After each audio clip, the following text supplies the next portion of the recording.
Oke, jadi untuk yang masih bingung dengan namanya Entity Relationship Diagram, di sini akan saya ulang lagi. Jadi untuk yang masih bingung silahkan disimak videonya gitu. Jadi apa sih Entity Relationship Diagram? Ini sudah pernah saya jelaskan di kelas. Jadi di sini adalah teknik pemodelan data sama seperti kita membuat sebuah flowchart untuk pemrograman gitu ya. Dia akan dibentuk oleh dua komponen utama gitu. Jadi ada namanya entitas dan ada namanya relasi. Ini wajib kita modelkan baik ketika sebelum kita membuat sebuah basis data maupun setelah kita membuat basis data gitu ya. Untuk menjelaskan basis data, kita bisa membuat suatu entity relationship diagram. Nah, di sini selain entitas sama relasi, dia akan dibentuk juga dengan sejumlah atribut. Jadi akan ada 3 utama di sana, ada entitas, ada relasi, dan ada atributnya. Nah, untuk entitas itu apa? Dia adalah sebuah objek yang mewakili di dunia nyata, baik secara fisik maupun secara konsep. Jadi mau mobil, rumah, manusia, pegawai gitu, ataupun secara konsep, departemen, pekerjaan, mata kuliah gitu ya. Apapun yang berupa objek gitu ya, berupa kata benda gitu. Jadi yang namanya entitas ini nggak boleh kata kerja, dia harus merupakan kata benda. Jadi kalau misalnya kalian membuat sebuah sistem informasi, coba dipikirkan apa objek-objek yang ada di sistem informasi itu. Jadi misalnya kalau kayak tiket.com gitu ya, dia akan ada pembayaran, akan ada penjualan tiket gitu ya, mungkin ada pesawat gitu, ada dan lain sebagainya gitu. Nah, nanti itu adalah objek-objek yang ada di sistem informasi tersebut gitu. Nah, kemudian setiap entitas pasti memiliki atribut gitu. Jadi untuk notasi entitas sendiri dia akan digambarkan dengan garis kotak seperti ini gitu ya. Jadi ada kotak dan ada nama entitas di dalamnya gitu. Nanti akan ada atribut di sekelilingnya. Nah, kemudian yang kedua, kalau kita kenal yang namanya entitas, kita juga akan kenal yang namanya entitas lemah. Apa itu entitas lemah? Nah, entitas ini adalah entitas yang keberadaannya tergantung dari entitas lain gitu. Jadi misalnya ada tanggungan gitu ya. Jadi kalau misalnya seorang pegawai nggak ada gitu, maka data tanggungan juga nggak ada gitu. Tanggungannya siapa gitu, kita nggak tahu. Nah, atau misalnya kayak data orang tua mahasiswa gitu. Kalau mahasiswanya nggak ada, ya maka nggak akan ada data orang tua. Maka data orang tua itu akan merupakan entitas lemah gitu. Dia tergantung sama data mahasiswa gitu. Begitu juga tanggungan gitu. Jadi ada mungkin data tanggungan, data orang tua, mahasiswa gitu ya. Tergantung konteksnya sekarang gitu. Jadi kalau misalnya data orang tua emang untuk disimpan, ya kemungkinan dia menjadi entitas kuat. Tapi kalau misalnya di suatu perguruan tinggi gitu ya, sistem informasi perguruan tinggi, kita tidak akan menyimpan data orang tua tanpa menyimpan data mahasiswanya. Nanti nggak tahu ini orang tuanya siapa gitu. Nah, jadi kalau dia tergantung dengan entitas lain, maka dia akan disebut entitas lemah. Untuk notasinya akan kotak dengan garis 2 seperti itu. Nah, kemudian adalah atribut. Atribut ini adalah informasi lebih rinci dari sebuah entitas. Jadi sebuah entitas, gitu misalnya entitas pegawai, dia akan memiliki atribut NIP, memiliki nama, dan memiliki gaji. Gitu. Jadi notasinya adalah lingkaran seperti ini, gitu ya, setengah lingkaran. Gitu ya. Di dalamnya ada atribut apa yang dimiliki oleh sebuah entitas. Gitu. Jadi misalnya di sini ada entitas pegawai, dia punya NIP, nama, gaji, maka akan ada 3 yang berbentuk sama seperti ini, ada NIP, ada nanti bulat lagi nama, ada bulat lagi gaji, gitu ya. Nah, atribut ada macam-macam. Untuk simple atribut di sini adalah atribut kecil yang tidak bisa dipilah lagi. Jadi contohnya misalnya di entitas pegawai ada gaji gitu ya, di entitas proyek ada nomor. Untuk gambarnya kalau tidak ada contoh gambarnya di sini berarti dia akan sama seperti gambar atribut biasa gitu. Jadi akan sama seperti ini. Nah, ada simple atribut, ada juga namanya composite atribut. Jadi composite atribut di sini atributnya bisa dipilah-pilah lagi. Nah, misalnya ada nama gitu ya. Kita akan menyimpannya bukan cuma nama gitu ya. Kalian biasanya mengisi form gitu atau apa di internet, biasanya ngisi ada nama depan, ada inisial, ada nama belakang. Nah, berarti nama ini bisa merupakan composite atribut gitu yang bisa kita pecah-pecah lagi. Nah, penggambarannya bisa seperti ini. Jadi nama, atribut nama, digaris lagi dengan beberapa pecahan atributnya. Nah, ada single value atribut juga. Dia atribut yang memiliki paling banyak hanya satu nilai untuk setiap baris data gitu. Jadi misalnya ada data alamat rumah mahasiswa. Nah, dia boleh hanya memasukkan satu alamat saja. Jadi nggak bisa punya dua alamat dalam satu atribut itu, gitu. Nah, kayak NIP gitu atau NIM gitu ya, NIM mahasiswa, nama. Nah, itu udah pasti single value attribute juga gitu. Jadi dia hanya punya satu data nilai saja. Nah, karena ada single value attribute, maka ada juga namanya multi value attribute gitu. Jadi multi value di sini adalah atribut yang bisa memiliki lebih dari satu nilai yang jenisnya sama. Jadi misalnya atribut lokasi gitu ya. Notasinya di sini garisnya 2 gitu ya, bulat tapi garisnya 2. Nah, lokasi di sini dia bisa nyimpan Denpasar, Badung, Tabanan gitu ya. Jadi bisa berbagai macam lokasi dalam satu data gitu ya, data atribut gitu. Jadi nggak cuman satu. Kalau tadi single value ini cuman satu aja gitu. Misalnya alamat rumah, berarti alamat rumahnya cuma boleh satu data. Tapi kalau alamat rumahnya merupakan multi value, berarti orang bisa memasukkan lebih dari satu alamat rumah. Nah, kemudian ada mandatory attribute. Mandatory di sini adalah data yang atribut yang harus berisi data. Jadi nggak boleh kosong atau not null kita sebutnya gitu. Jadi misalnya entitas pegawai gitu ya, kayak nomor KTP, nama, nah itu biasanya not null gitu. Jadi kita harus mengisikan gitu. Biasanya kayak email gitu atau misalnya username, password. Nah, itu berarti dia pasti not null gitu atau tidak boleh kosong. Nah, kemudian ada namanya atribut turunan. Atribut turunan di sini adalah atribut yang nilainya diperoleh dari pengolahan atribut lain. Jadi misalnya ada jumlah pegawai gitu ya pada entitas departemen, kita taunya gimana gitu. Kita harus ngejumlah dulu berapa sih jumlah pegawai yang ada di data departemen, baru kita bisa dapat isi dari jumlah pegawai. Jadi ini tergantung sama hitungannya dulu gitu. Atau misalnya tunjangan itu 10% dari gaji gitu. Jadi misalnya tunjangan itu berarti atribut turunan gitu, karena dia harus ngitung dulu 10 per 100 dikalikan dengan gaji gitu, baru kita bisa mendapatkan misalnya tunjangan gitu. Nah, berarti dia berupa atribut turunan gitu, dia harus diolah dulu, atau misalnya kita harus melakukan suatu pengolahan nilai dulu dari atribut lain atau dari tabel lainnya. Nah, kemudian untuk primary key, di sini adalah suatu kandidat key yang membedakan antara satu data lain dengan data lainnya. Jadi dia bersifat unik. Nah, di sini sering dijadikan acuan, lebih ringkas, dan dia harus benar-benar tidak boleh ada yang sama gitu. Jadi misalnya kayak nomor KTP, nah ini kan tidak ada yang menyamai gitu. Jadi kalau nama kemungkinan masih ada yang sama namanya gitu. Tapi kalau udah nomor KTP, nah ini pasti unik gitu. Jadi setiap tabel, setiap entitas gitu ya, dia pasti memiliki primary key gitu. Jadi ada salah satu atributnya yang akan merupakan sebuah primary key gitu. Jadi kalau misalnya kita nggak punya primary key di entitas gitu, kita tidak akan bisa mengambil data dengan pasti gitu. Jadi misalnya, saya mau ambil data dengan nama si A gitu. Nah, bisa jadi ada dua nama si A gitu. Nah, nanti bingung mau data yang mana ini. Itu makanya kita harus punya primary key-nya gitu.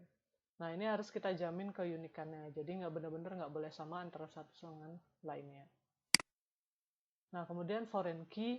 Nah, ini adalah primary key yang akan menghubungkan antar dua tabel gitu. Jadi, kalau misalnya di sini kayak kita punya tabel pegawai sama tabel departemen, gimana cara kita menghubungkannya gitu ya. Nah, di sini di pegawai sudah punya dia primary key-nya adalah nomor KTP. Di tabel departemen dia punya primary key-nya adalah nomor. Nah, di sini saling berhubungan. Jadi, nomor KTP dengan nama Adi gitu, dia ada di departemen personalia, Budi itu di personalia, Rudi ada di gudang gitu ya, Santo ada di gudang gitu, Cici ada di bagian personalia. Nah, cara kita menghubungkannya adalah dengan menggunakan foreign key. Yang boleh menjadi foreign key hanya primary key saja gitu. Jadi misalnya nomor KTP ini kan primary key di tabel pegawai, dia bisa menjadi foreign key di tabel departemen. Begitu juga sebaliknya, nomor ini adalah primary key di tabel departemen, dia bisa menjadi foreign key di tabel pegawai. Jadi nama yang ini jumlah pegawai ini nggak bisa menjadi foreign key. Yang bisa menjadi foreign key hanya primary key pada suatu tabel. Itu pun nggak mungkin, jadi misalnya tabel pegawai gitu ya, primary key-nya nomor KTP, nggak mungkin foreign key-nya juga adalah nomor KTP. Jadi nomor KTP ini adalah primary key di tabel pegawai, tapi dia bisa menjadi foreign key di tabel departemen. Jadi kalau misalnya kita bawa dia ke kanan gitu ya, misalnya nomor KTP kita bawa ke kanan, berarti 001 personalia 3 oh ini berarti Adi, kita tulis nomor KTP adalah 1001. Jadi ketika kita tahu oh 1001 ini adalah si Adi gitu. Begitu seterusnya. Jadi misalnya 001 personalia 3, oh 1002 nomor KTP-nya. Jadi kalau kita cari di tabel pegawai 1002 itu si Budi. Atau sebaliknya yang nomor yang dibawa ke tabel pegawai gitu. Nah, jadi nomor KTP akan ada nomor KTP, nama dan nomor. Maka mereka sudah saling terhubung gitu. 1001 Adi dengan 001. Oh, kita bisa lihat ke tabel departemen. 001 itu adalah personalia dengan jumlah pegawai 3. Nah, sebenarnya yang mana aja bisa dilakukan. Jadi, boleh nomor KTP yang dibawa ke departemen ataupun nomor yang dibawa ke tabel pegawai. Cuman sekarang kita akan melihat yang mana yang lebih efektif. Nah, kalau misalnya kita bikin tabel baru yang fieldnya berisi primary key kedua tabel, nah itu boros gitu ya. Jadi di sini bawa nomor KTP, di sini bawa nomor, dijadikan tabel baru, nanti ada Adi lagi, ada personalia lagi, berulang lagi datanya gitu. Nah itu menyebabkan boros kalau kita buat satu tabel baru hanya untuk menampung kedua primary key-nya. Atau cara yang kedua, primary key di tabel pegawai ditempatkan pada tabel departemen. Jadi kalau nomor KTP yang dibawa ke departemen, ini personalia akan terus diulang gitu. Jadi personalia 31001, personalia 31002, personalia 31005 gitu. Setiap ada pegawai baru.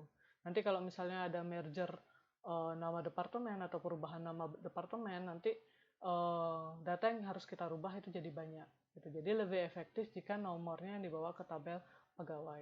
Maka tidak akan ada perulangan data di sini. Jadi tetap aja nomor KTP, nama sudah satu-satu gitu ya. Terus nomornya yang disesuaikan sesuai dengan tabel departemennya. Tuh, jadi kita akan memilih alternatif yang ketiga gitu, yaitu primary key dari tabel departemen yang ditempatkan ke tabel pegawai. Nah, kemudian kalau semua sudah punya primary key, sudah punya foreign key, sudah punya atributnya gitu ya. Nah, sekarang adalah relasinya.